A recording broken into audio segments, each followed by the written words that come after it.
Good morning, everybody. It is Wednesday, January 17th, and this is the Reach Films podcast. We have a bunch of interesting announcements today. By the way, I'm your host, Jeff Fagan. We're doing a live stream today talking about the latest announcements from Sony with their firmware updates for the Sony FX6, FX3, FX30, also the release of the DJI Mic 2, which hasn't really been a big secret. I think a lot of us knew this was going to be coming out, but it's interesting to see what the actual features are now that this thing has come out. There's some extra accessories that have come out, and there's also a way to get it now if you want to kind of skip that wait.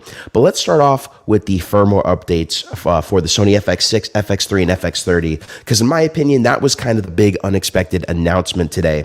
Now, this firmware did not come out today. It's going to come out sometime later this year. I'm going to pull it up right here. And here is News Shooter, which is a super reliable website. If you've never heard of them, they've been around for a while, and they reported on this. And basically what's coming out is we have a firmware update for, again, the FX6, FX3, and FX30.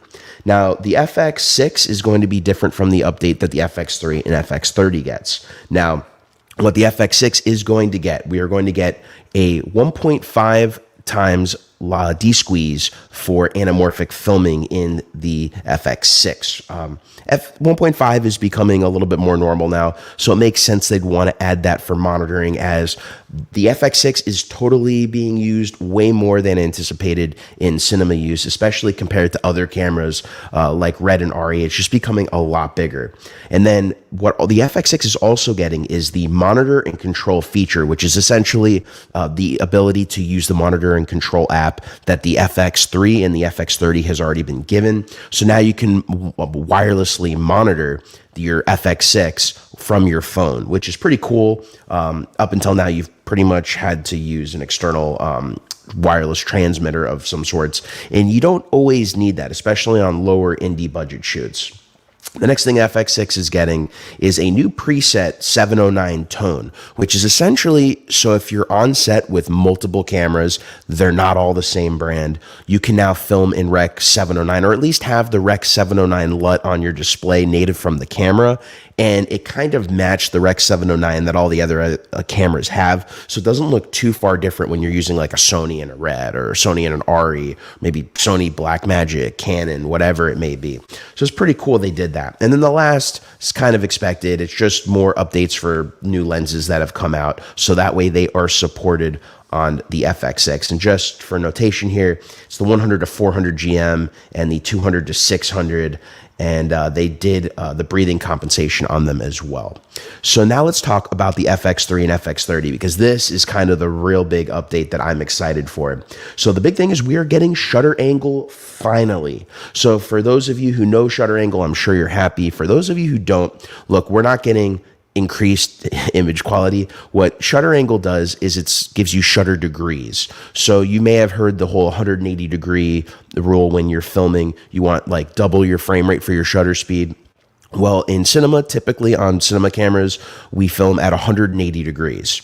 Now, what's cool about this is when you set your camera to 180 degrees, when you change your different frame rates, resolution, whatnot, it will keep that 180 degree rule on the camera.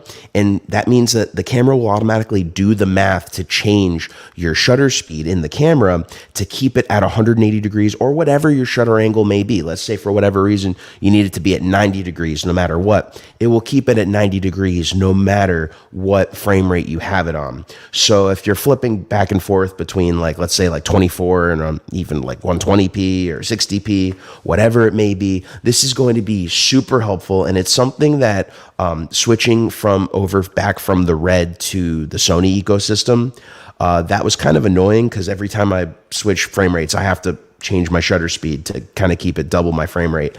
And so now with this update, you won't have to do that anymore, because we'll have shutter angle. Blackmagic users, I'm sure you're used to that, where I'm just super excited. Now they're saying a 709 tone support. I'm assuming it's the same that we're getting on the FX6, so you'll be able to match it up to multiple cameras easily on set. Nothing new to talk about for these cameras there. It's same as FX6. But then an interesting feature that I didn't see coming, where shutter angle I always wanted, in hope that we'd get. Now we're getting it. This is SRT, RTMP, and RTMPS support for live streaming.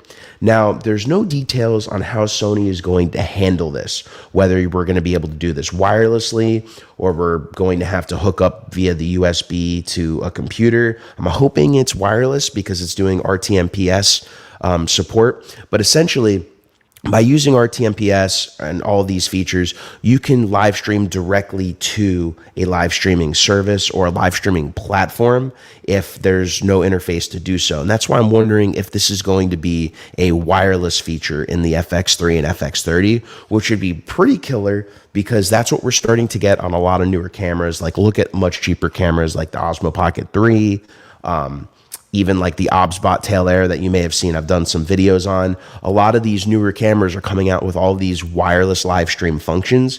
And if we're getting that in the FX3 and the FX30 via a firmware update, that is pretty freaking cool. And that's not something that was promised to us at all. So I am pretty stoked on that. Now, apparently, they're saying that we're going to have to wait till September to get this update. So essentially, although this was announced, it's not coming for a while, and that's kind of unfortunate. But it is announced nonetheless, so it is something we have to look forward to. And I think one of the things we're seeing this year is Sony is now adding more firmware updates that were not promised in the cameras, which I think a lot of us were waiting for. You know, we're getting the breathing compensation coming to the Sony a7S III in the next few months. So who knows if necessarily maybe other things may get added to this firmware update since it's so far out down the line. But it is nice that Sony is letting us know this is coming out. It also makes me wonder if we are going to get an actual successor to the FX3 this year. I'm thinking, I don't know if we're going to see an FX3 successor if they're talking about adding this in September. But maybe next year, maybe 2025 will be the year we get an FX3 successor. But it's looking like probably not, at least this year. Now, before we get on DJI Mic 2, I will take a look at the comments. What's up, POV? Rovin Cyclops. Shutter angle. I wonder what the catch is. Sony always has a catch. Will this firmware brick my third-party batteries or something? For those of you who don't know, the last firmware update that came out for the FX3, FX30, it made a lot of the third-party batteries that were actually delivering the actual percentage to the camera stop delivering a percentage. Batteries like the small rig one that had the built-in USB-C charging that I covered here on the channel, they work. They just no longer deliver a percentage, which is a big deal because if I can't monitor what my percentage is on the camera, I'm not going to use that battery, you know? So hopefully not, but you never know. I think that's part of one of the catches, like you said, that could happen. Now let's talk about the DJI mic. Now we got to stop sharing the screen here. That's what happens when we do these live, baby. So here is the DJI website. I think we all knew the DJI Mic 2 was coming because it came out with the Osmo Pocket 3, but it only came out as the single microphone. And as you see here, it's really small. It's very similar in size to the actual DJI Mic, the original one, but it's got some newer features. To quickly go over them, it's got a little bit better battery life. The actual transmitters themselves have a 6-hour battery life, but if you use the new battery case, you can extend it out to around 18 hours per transmitter. So essentially you bring that, if you're filming all day and using these transmitters all day, and you're just topping them off when you can, then they will last you more than a 6-hour shoot day. If you're on set more than 8 hours, 10 hours, they'll last you the whole day if you have this charging case.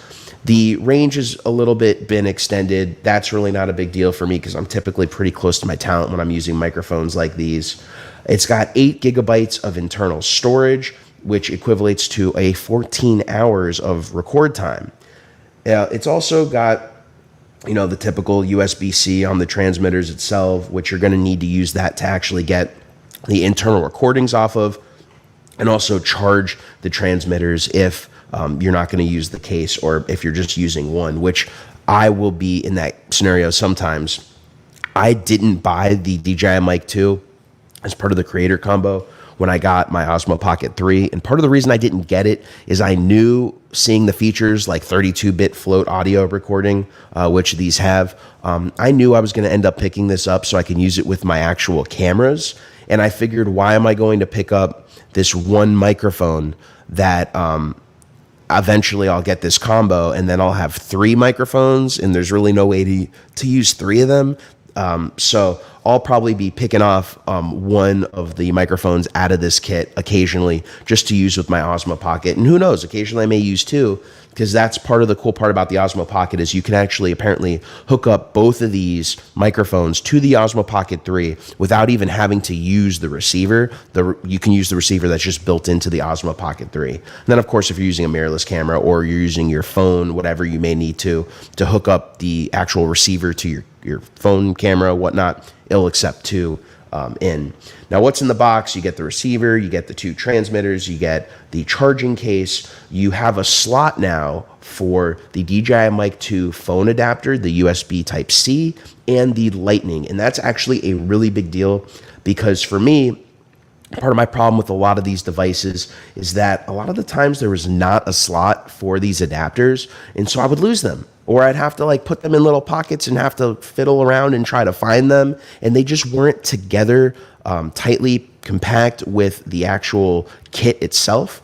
And so now that there's a slot for them in the actual charger, I am super stoked.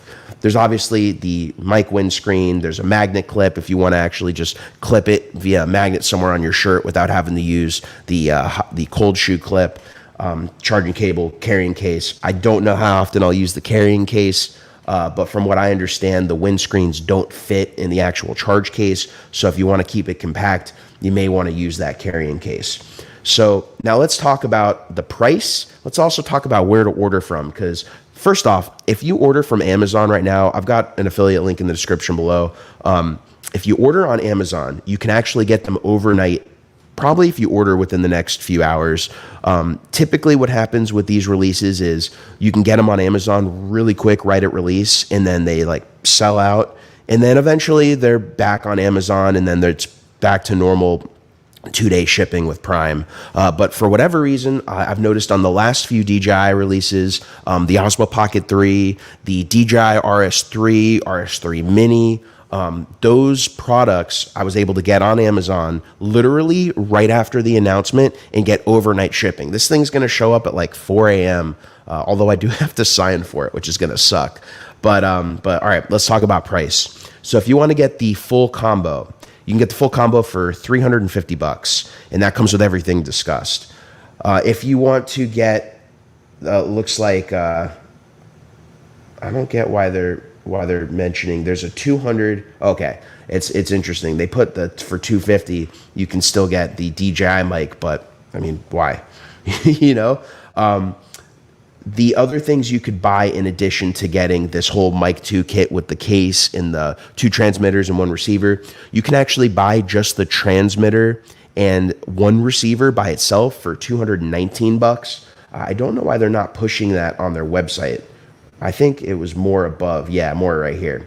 So you can get the 1 transmitter, 1 receiver for $219. If you just need 1, maybe you don't need the 2, you want to save some cash, you don't need the wireless kit, you don't need the charging kit, and maybe you're going to hook this up with your Osmo sometimes. I think it's more for just if you're only going to use 1, you could save a little bit of cash here. I think the overall kit for $350 is probably the best. And then let's say you're a DJI Pocket 3 owner or an Osmo Action 4 owner, because the Osmo Action 4 will let you wirelessly hook up to one of these DJI Mic 2 transmitters. If you want to buy 1, you could buy it in black, shadow black, or white, pearl white, for $99. And you could just buy the transmitter by itself. I think this really only makes sense if you're buying it to use with an Osmo Pocket 3 or a DJI Osmo Action 4. But it's cool that there is the option, because just to buy one of these, people have been gouging like crazy on Amazon. I remember some guy trying to sell one of these for like $450, and I'm like, wow, the kit when it comes out is not even going to be $450. So It took them long enough, but it's here. If you want it now, you can get this stuff on Amazon, and it'll be delivered, tomorrow. But again, it's going to be, you're going to want to do it within the next few hours. Typically, when I looked at the Osmo the day of, it was like by the night. When I looked at like nighttime, when I got back to the office, I noticed they weren't available for overnight shipping, and it was like a week or two wait. So again, it's not going to be a huge wait. If you don't need them right now, not a big deal. But if you want them right now and you want to make sure you can get them, definitely take a look at Amazon. If you guys have any questions, everyone who's watching, definitely put them in the comments. I'll stay around for a little bit. I figured I'd do a little Q&A before I head off to the office today. Got some videos to shoot for a jazz festival coming up, which will be pretty cool. And I'll be doing some content on this. It's actually part of the reason I ordered the DJI Mic 2 so quickly is I have all these interviews coming up at where I'm starting to do some jazz festival filming stuff for Jazz Is, and we're doing like 1 a month to 2 a month. And I figured, you know what, with the overall scenario of like, we don't know, sometimes some areas may be louder than others. I would love to be able to have the 32-bit float recording and just be able to mess with my tone. If for whatever reason it happened to be a little too loud, with the 32-bit recording, you can just lower that in post without losing audio quality. And that's great. And that's why I figured, all these transmitters coming out, now that DJI has it and Rode has it, you're going to start seeing other companies coming out with this 32-bit float. But I think, DJI and Rode are going to still kind of be kings of the market. And now that they have it, in both items, it's going to be pretty cool. So I do want to thank you all for joining me today. I wanted to kind of, report this out to you as we saw it. And it's pretty cool. I can't wait to see what else comes out this year. I've been saying 2024 is going to be a really big year for camera tech, especially after when you look at the overall flow of camera tech and releases. Typically, when you have a year like 2023, that was pretty calm. I think like the biggest releases of 2023 were like the Osmo Pocket 3 for sure, and maybe like the Canon R50 and the A6700 from Sony. And, we're just going to have so much cool stuff this year. I can't wait to go over it all with you. So thank you all for joining me today. As always, my name's Jeff Fagan, and I will catch you all in the next video as soon as I can figure out where is my outro, because for whatever reason, it is not popping up. Oh, there we go. All right, all. Thank you for joining me. I'll catch you next time. Bye.